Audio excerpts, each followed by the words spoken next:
starts now. Hello, I'm host Eric, talking to famous people, and I was very gratified to hear from the previous conversation, which I was listening to most of it, to discover that Chad has a very similar idea to my own about constitutionality. And I want to talk a little bit about that. There's a reason why I'm not an anarcho-capitalist, and it's because that's not an actual policy position of any sort, right? It's just sort of a daydream.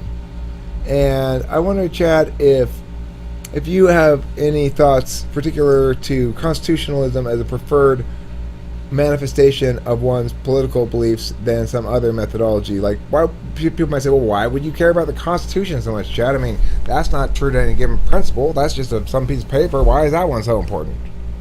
Okay, so to sum it up and to make it real simple, is you've got to put yourself, to understand the Constitution, you've got to understand the frame of reference in which it was written.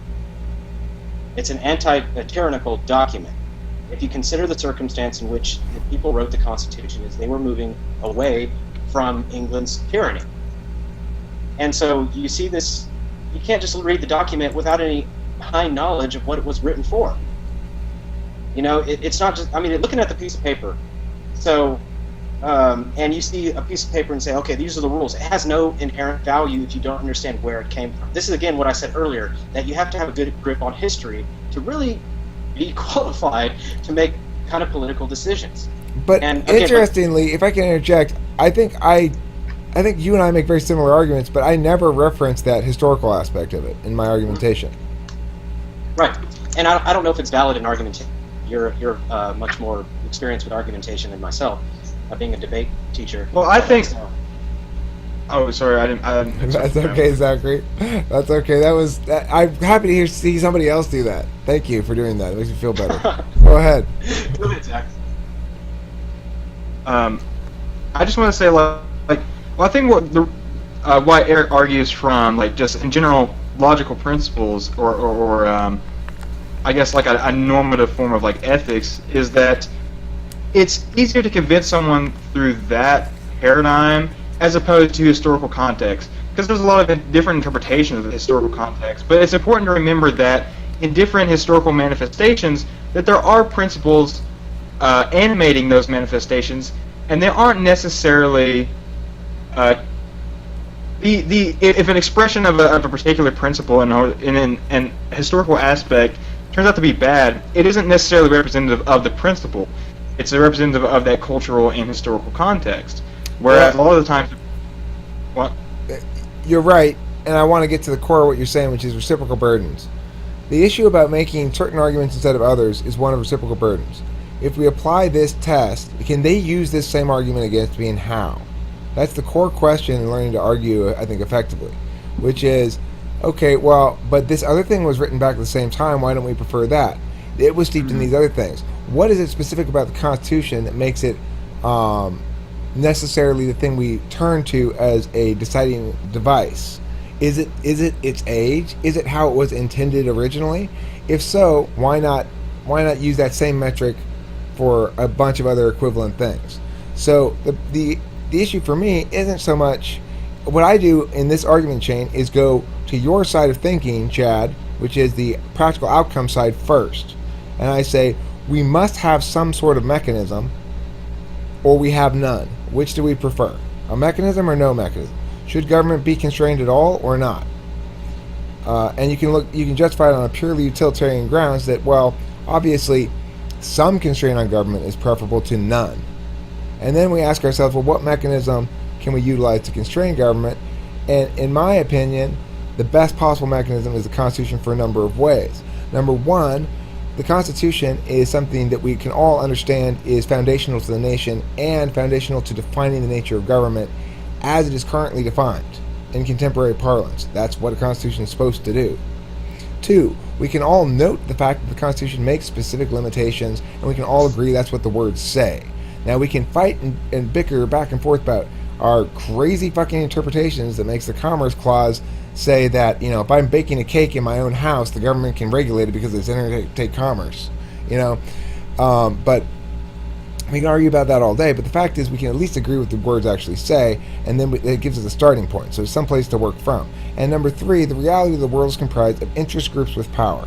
And because we have to deal with these interest groups of power, namely other nations, and because the nation state is the established interest group with power that has the guns and stuff, big weapons, therefore we must function as a sovereign nation state. And if we are going to function as a sovereign nation state, the only meaningful way to both constrain the government, represent the will of the people, and it has precedent as a mechanism that has usage, right? So courts do reference it and stuff like that.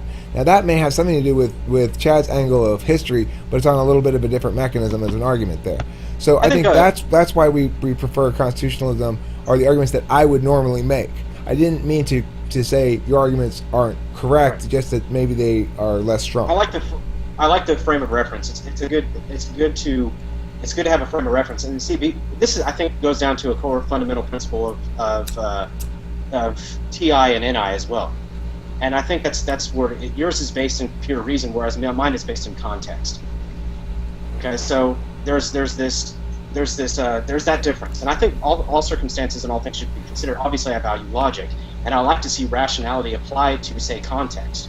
So I'm seeing what you're doing, and I agree with it. I 100% agree with the premises that you've lined up for the use of the Constitution versus what is not.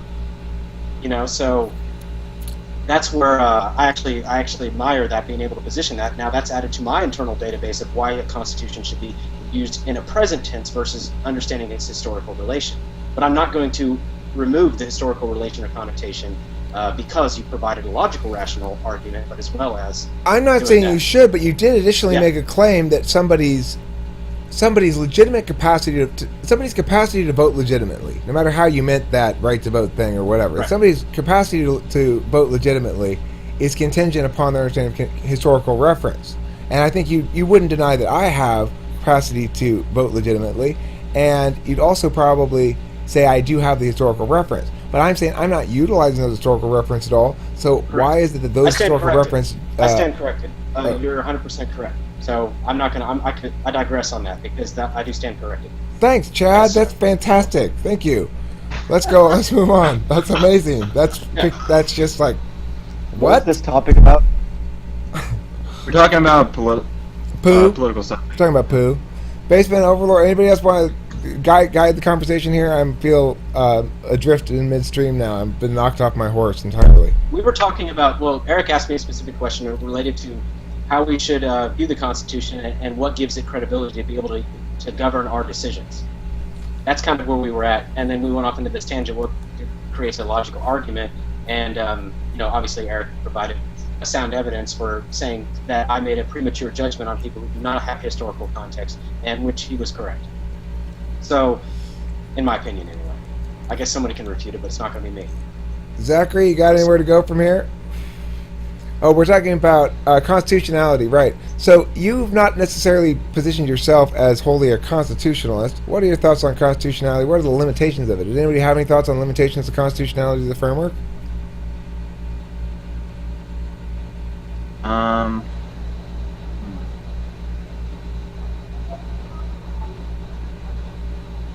I don't know if I would consider myself a constitutionalist, but I definitely agree that the government, at the least in its modern sense, definitely needs to have some restrictions on its exercise of power. It can't just be. In our day and age, like not having restricted limits on the government would allow them, or justify them in pretty much what they're fucking doing now, which is like reading all of my emails, like being aware of everything I'm fucking doing. They're reading every word of it, Zach. Especially the personal stuff. They're reading it all. They're keeping track of it. So they make fun of you later. Feedback. No, they don't even give me feedback. I just wanted to INTP Red. You asked a good question after your silly questions. I wanted to actually address that good question, or have somebody address it. It was anybody have any propositions other than a constitutional framework that actually would be a good way to structure society?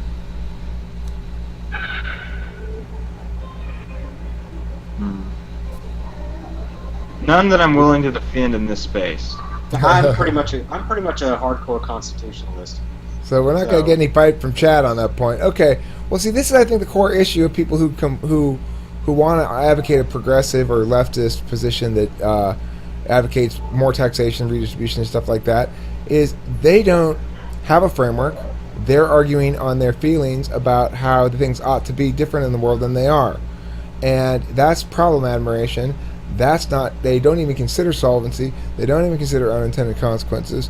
And as a consequence, what they end up doing, without even knowing they're doing it, they're like looking some other direction, paying attention, and bending us over and fucking us in the ass concurrently. So I'm going to ask this real quick. Is there anybody in here who has a liberal / democratic, like hardcore slant, like a feel to burn? Because I would like to hear those interject into this particular conversation, because I think they have a totally different perspective than what, say, Eric and I or Zachary has. But I think it would be interesting to hear how they see it, because my experience so far, speaking with liberals, is what makes the Constitution so important anyway. It was written by a bunch of old people. And they were white, too. And they're white old people.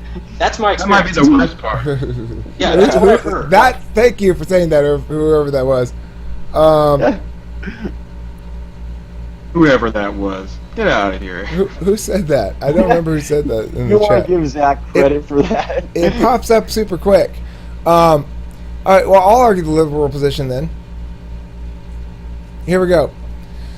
You guys are crazy. First of all, you're not understanding that there's not a level playing field. Corporations are in the pockets of politicians and vice versa. They're working together. It's an atmosphere of cronyism. When we try to defend these principles of capitalism, what you're really defending is the entrenched violence against oppressed peoples. There are large groups of people who are suffering from disenfranchisement in this country, and they are not competing on a level playing field. And to prioritize competition as a modality is to doom those people to eternal oppression.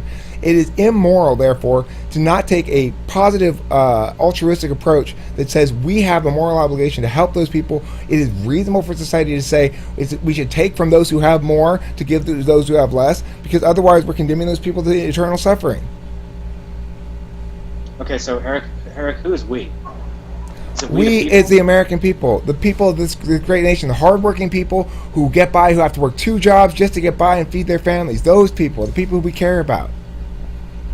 Okay, so, Eric, you talk really fast, and I try to follow your what you're saying, but sometimes I go on my own train of thought and I lose the other part of the argument. So. Dad, I have the exact same dilemma. You want me to go slow? Okay.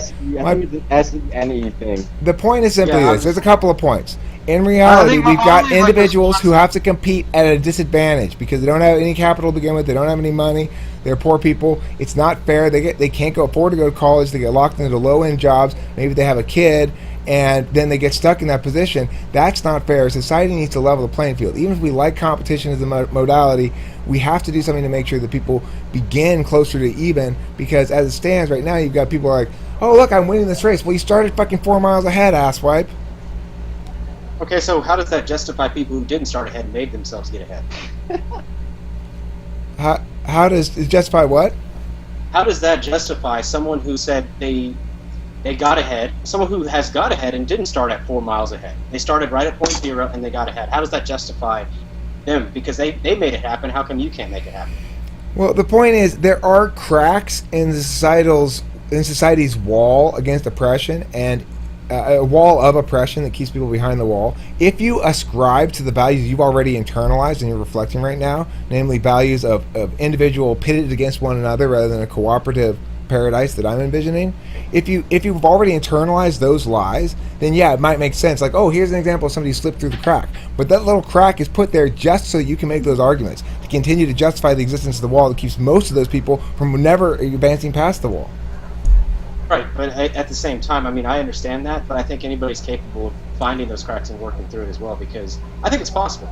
I think we've all been given an opportunity to make it, to do what we can with what we have, with the choices we have. Because me, personally, I can speak from personal experience here. I was born in a very poor family, horrible living conditions. I don't have a relationship with my parents, and I pushed all the way through it. But you're an ENTJ. What if you were an ISFP? Oh, that's so unfair. Oh my God. Yeah, that's unfair right there. Yeah, that's so unfair. My dad's like an ISTJ, ESTJ. He did the same thing. He started off poor and he worked his way up. My dad started off poor. He's an ESTJ. So, All those given TJ, that being, man, damn. That's given that- unfair. We've got to redistribute wealth to the lesser types. okay, so I busted my ass, Eric, and I made it happen. I made it completely happen. I busted my ass, and you think I should just take all the things that I've earned and worked for and just give it to you? No, not all. I think that society has a good cause to say, Chad Crandall, you've done well. Society, you've taken advantage of the way the society has allowed you and helped you to form what you call your business. Okay, It's really our business, Chad. It's ours. I want to take okay? this. It belongs to all of us. Your Hold on, I business wanna take belongs this to all of perspective. us, Chad. Okay, I know you think it belongs to all of you, but here's the thing. This goes down to the fundamental thing of property rights, what we've already discussed 1,000 times. Okay, That's so it. That's I just, have... you're internalizing the capitalist lies again. Okay, so yeah, I'm internalizing. Okay, I'm taking it very personal. Oh, but anyway, so personal or not, the argument still stands. Is how are you going to tell me what I'm going to do with my property? I'm not. The government is. That's why we have a government. It has the monopoly on use of force. You are elaborating that you should control the government as the people. I'm saying the good people of America, all agree that we all agree on a common good. That people shouldn't be hungry. Do you disagree with that, Chad? People shouldn't starve. People shouldn't be hungry. People should have a home. They shouldn't be homeless. You favor homelessness? Is that what you're saying, Chad? I do, because I was homeless for a while. I think it was awesome. So no, I'm just kidding. But I really was homeless for a while. So let me I was there. I was at the point where I didn't have a shelter or a place to live. So I know what it's like being at the bottom. And at the end of the day, I looked at myself and I go, you need to own your ass and take responsibility. You need to stand up and say you're going to do this. So I started out working $7 an hour. And in fact, it was actually $6.25 at the time. And so I did the system. I went through the system. And, and I found a way out of it. Okay, now we can all say, oh, that's because he's white and male and he's the NTJ. Okay, great. That's those damn I TJs. hadn't even gotten there yet, Chad. But You're we can all jumping say the gun. You're shooting I off already know my what good the hell you're gonna fireworks say. early. You're shooting off the good ones early. Yeah, I know. I already know what you're going to say. It's that damn NI. I know already know. Okay. What's an example of an item that you own, Chad, that you have property rights over? That water let's bottle? say. Yes. Now, what happens if I try to take that from you? I will beat the living shit out of you. He's got those swords, Zachary. You gotta watch out for what you're those swords saying back is there. your only claim to property is that you're going to hurt the people around you so they can't have it? That sounds pretty bad to me. I'm kidding, Zach. That was a joke. No, you made a joke earlier. But at the end of the day, you do in fact, and I think almost everybody does, advocate that force should be used to defend property rights. Correct or not correct? We can all agree on that. Yes. All right, so Yeah, I think there's judgment involved, but yeah. okay, so that's the patriarchy right there. What you're saying, patriarchy stuff. What you're doing. You're saying my penis. That's my ideology. That's what you're saying. My penis is my ideology. I believe we should force our way on things and people. Okay, because actually nothing owns nobody owns anything. We all share this land, Chad. We all share this land. We breathe the same air. We warm under the same sun.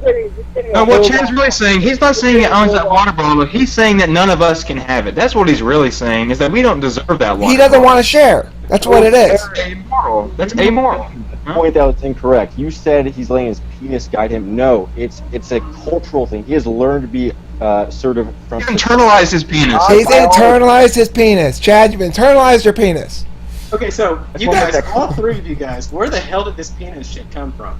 I didn't say a damn thing about my penis making me more elevated. It's your patriarchy showing, Chad. That's all. And in fact, you said patriarchy, and I don't. What the hell did I say? Anything that was patriarchal at all? You talked about owning things, Chad. That's patriarchal. That's how men treat women. Every word that comes out of your mouth is just patriarchal. All it is. Some men treat women like property. Okay. Therefore, property rights are bad. Eric, would you say that a penis can point you in the right direction? Only if it's pointing towards feminism. That was the best argument ever. Let's end this episode right here. Thanks for watching Talking with Famous People. Oh my god.